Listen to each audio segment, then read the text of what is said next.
2024 साधारण निर्वाचन पाई बिजु जनता दल रो ब्रह्मपुर लोकसभा प्रार्थी भाव रे आज मु मोर नामांकन पत्र दाखल करिछि।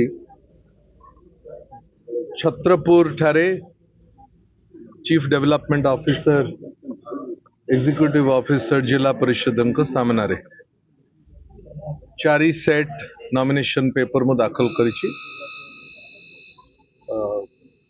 इलेक्शन ऑफिसर मोर नामांकन पत्र ग्रहण करिसंतु।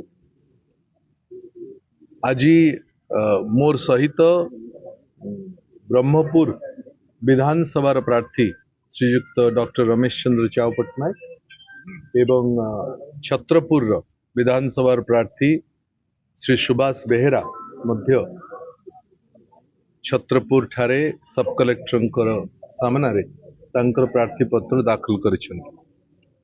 पारला खेमुंडी ठारे सेठारे सब कलेक्टर मोहनार प्रार्थी श्रीयुक्त अंतर्यामी गमांगंकर प्रार्थी पत्र मध्य दाखल होईछि। एभली तीनोटी विधानसभा एवं ब्रह्मपुर लोकसभा आज नामांकन पत्र बिजु जनता दल दाखल होईछि। आपण मान तो समस्त जानिछंती देखिछंती कि आज जो भली भाबरे शोभा यात्रा आरंभ हैला ब्रह्मपुर शहर रु छत्रपुर पर्यंत या बोधे कल्पना बाहर थिला। साधारण लोकंकर आमर कल्पना बाहर भी थिला।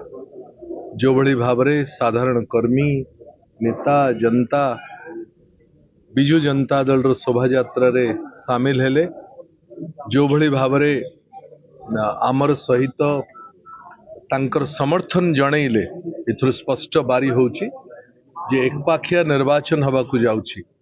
आम लोकसभा रे एवं समस्त विधानसभा रे नवीन बाबू सपक्ष रे बिजु जनता दल सपक्ष रे शंख चिन्ह सपक्ष रे निर्वाचन हब, भोट हब एवं मे 13 तारीख दिन षष्ठ थर पई ओडिशार मुख्यमंत्री नवीन बाबू शपथ ग्रहण करिवे एवं लोकसभा रे मध्य ब्रह्मपुर बिजु जनता दल विजय लाभ करिवे।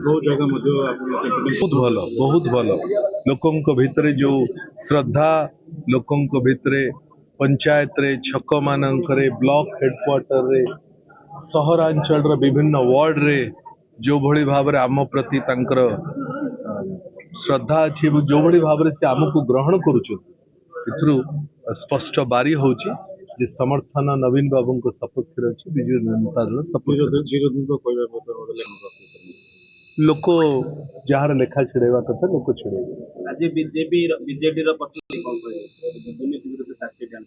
बीजेपी गत 2 वर्ष पूर्व जो व्यक्ति विरोध में चार्जसीट आनी जहां विरोध में आंदोलन करितला एठी तांको एठी लोकसभा प्रार्थी करिछि।